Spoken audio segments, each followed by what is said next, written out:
ከዛ በፊት ስለ ዋልድባ የተወሰነ ጉዳይ እኔ በግሌ ያለኝን መረዳት እንደዚህ አይነት ነገሮችን መስራት ብዙም ባልፈልግም ከአሁን በፊት በተደጋጋሚ የምንሰማቸው ነገሮች አሉና የእግዚአብሔርን እውነት የእግዚአብሔርን ቃል የመጽሐፍ ቅዱስ ትምህርትና የእግዚአብሔርን ሀሳብ ትውልዱን ፈቀቅ ያደረገ ያሸሼ ብዙ አጋንንታዊ ልምዶች ትምህርቶችን ፍቅናዎች ስንሰማ በስምታ የምናልፈው ብዙ ጊዜ እውነትን በፍቅር እናገር እያለ ነው። ነገር ግን ከዕለት ዕለት እየባሰባችሁ በጣም ዶሚኒክ የሆኑ ትውልዱን ጨለማ ውስጥ የሚያስገባ በጣም አጋንንታዊ አስተምሮች ነው።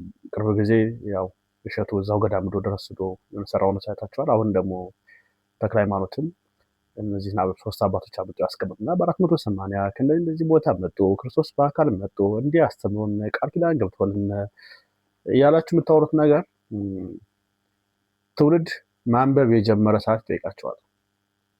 ደግሞ ዘመኑ አሁን ሰው የሚያነብበት የሚያገላብጥበት ዘመን ጭራሽ በጣም ፋብሪኬትድ የተደረገ ውሸት አጋንንታዊ ምንፍቅና ትውልዱ ወደ ጨለማ የሚያስገባ ይዛችሁ በአደባባይ ወጥቶ መልካም ነው። የእግዚአብሔር ቃል ሕያው አትሊስት ፊደል መቁጠር ያላችሁ ወጣቶች ማንበብ የምትችሉ ሰዎች አንብቦ መጽሐፍ ቅዱስ አንብቦ እውነትን ታገኛላችሁ።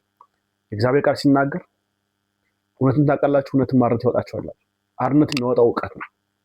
ሁለተኛ በምሳሌ መጽሐፍ ላይ ነፍስ እውቀት የለባት ትሆን ዘንድ መልካም አይደለች ይላል። እውቀት አልባ አትሁኑ። አትሊስት አይምሯችሁን በእውቀት ሙሉት፣ ነፍሳችሁን እውቀት ስጧት።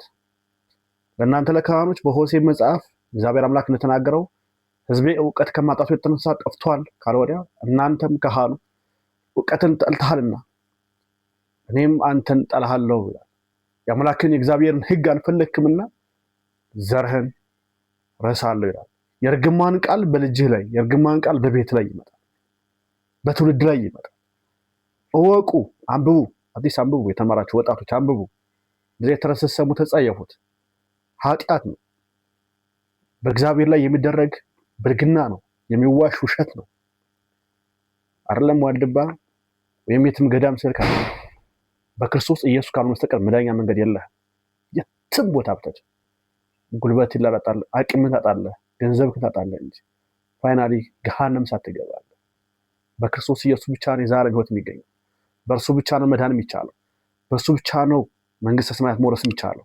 ኢየሱስ መስቀል ላይ የሞተልን ደሙን ያፈሰሰልን ነው ያለ ኃጢአቱ ስለኛ ኃጢአቱ የተፈረደበት የዘላለም ሕይወት እንድናገኝ። ከዚህ ውጭ እውነት የለም። ቢመራችሁ ዋጡት። የልጁ የክርስቶስ ኢየሱስ ደም ብቻ ነው ከኃጢአት ሁሉ የሚያነጻው።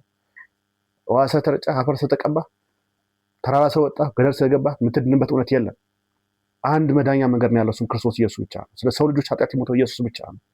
ስለኔ ስለአንተ ሲል በመስቀል ላይ የሞተልን ኢየሱስ ብቻ ነው። ወዳጄ የኃጢአት ደሞዙ ሞት ነው።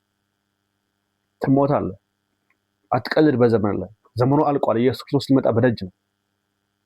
ቢያንስ ሌላውን ክርስቲያን ነኝ የማይለውን ወንጌል ድረስ እናንተ ክርስቲያን የምትሉ ግን መጽሐፍ ቅዱስ አንብቡ። አዲስ ሕይወታችሁን ቀይሩ። ተክለ ሃይማኖት ከተረት ውጣ፣ ንስሐ ግባ፣ ተመለስ፣ ልብን አታደንድን። ሌሎች ሚዲያ ላይ ያላችሁ ሰዎች ንስሐ ግቡ። ጌታ ኢየሱስ ይወዳችኋል።